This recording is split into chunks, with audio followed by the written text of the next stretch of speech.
नियारा आमर कटकर परंपरा ऐतिहासिक बालीजात्रार किछि कथा और किछि दृश्य कहीं केते कालरू बालीजात्रा उपर पड़िया पालन होउछि।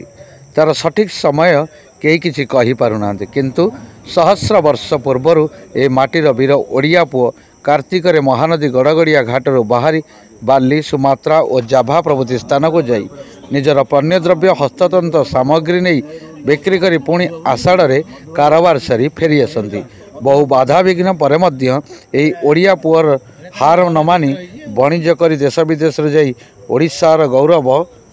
स्थापन करिछि। विशेषकर ओडिया पुअर गर्व एवं गौरव कटक ऐतिहासिक बालीजात्रा विषय आम सहित साक्षात होते जड़े अवसर प्राप्त प्राध्यापक डॉक्टर कलीमुल्ला किछि शुणिबा।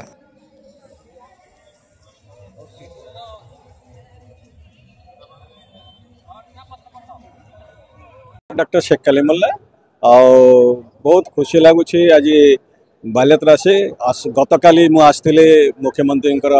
उद्घाटन थिला से गणकवि वैष्णवपाणी मंच पाखे बहुत समय रही समस्त अतिथि मानकर अभिभाषण शुणिले बहुत भल भल कथा सब कहते कटक को ओडिशा को अग्रगति करने समस्त इच्छा समय कह किए केते दूर ओडिशा को प्रगति बढ़ाऊँ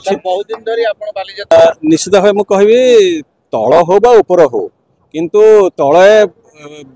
जो जगटा को विस्तीर्ण करा ऊपर जगटा को गाड़ी रखे पार्किंग करा तेणु निश्चय पार्किंगटा भी आमर गोटे बहुत जरूरी। लोक एटी सेठी रखुले दूर को जाऊे किंतु जदि पार्किंग से पाखे रखिले निश्चित भल हम। आ द्वितीय कथा रहा किसी लोकंर पेट पालना कथा जो मैंने छोट व्यवसायी मैंने जो मैंने ऊपर पड़िया दीर्घ वर्ष धरी कारण बालीजात्रा तल पड़े पर आसला प्रथम ऊपर पड़िया स्टाडियम फ्रंट रे होउतिला आमे छुआ बेले देखि आस्तुलु आज देखुचु बालीजात्रा ऊपर पड़िया किछिटा स्टल लगी काली मुख्यमंत्री एवं आमर कटक विधायिका सोफिया फिरदौस ऊपर बालीजात्रा पड़िया कथा कहते किसी लोक पेट पालना कथा जो मुख्यमंत्री कहले मुख्यमंत्री कलेक्टर को सांगे सांगे पचारे कलेक्टर कहले 60टा दुकान होती तेणु आहरी सुजोग अच्छी जो मैंने चाहिए ए समय अच्छी दुकान कर पसरा मेल पारे ये सत्वे गोटे बड़ कथा हूँ ये जो वाणिज्यिक मेला होची ये गोटे वाणिज्यिक मेला सहित मुझे गोटे सांस्कृतिक मेला एवं खाद्यपेयर मेला ये मेलाटा केवल गोटे केवल वाणिज्यिक को सीमित रखानी ये मेला आम मानकर गोटे उपभोगर मेला वर्ष को समस्ते अपेक्षा करथांती बालीजात्रा आसीबो एवं बालीजात्रा रे माने ओडिशा नुहे ओडिशा बाहर वेस्ट बेंगल छत्तीसगढ़ जो पाखापाखि माने अंचल राज्य गुड़िक अच्छी समस्ते ये आसती पसरा मिले ता सहित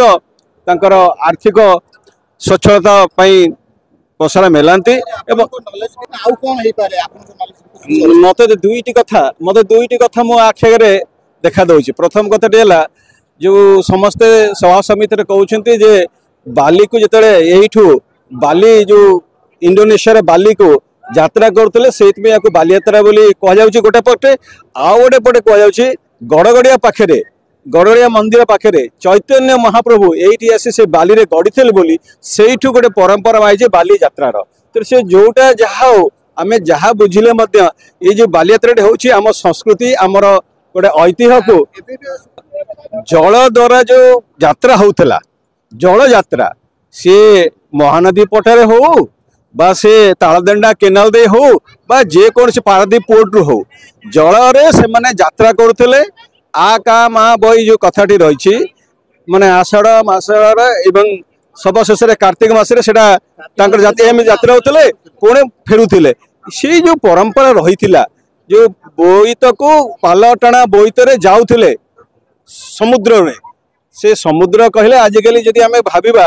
गोटे ह्रद को समुद्र बोली लोक कहते तेणु से लंबा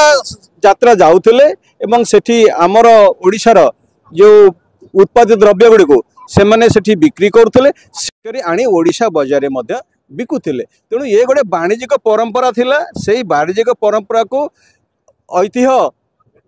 ऐतिहासिक जदि विचारधारा आम चिंता करवा से गोटे ऐतिह्य रही तेणु से परंपरा को उज्जीवित करने ये गोटे सामग्रिक भाव में बालीजात्रा गोटे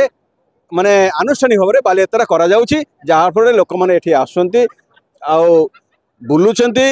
आमर ऐतिह्य आमर संस्कृति आमर परंपरा एसब विषय अवगत होती खाद्यपेय सहित आमोद प्रमोद सहित घर को फेरुंट पिला नहीं आस।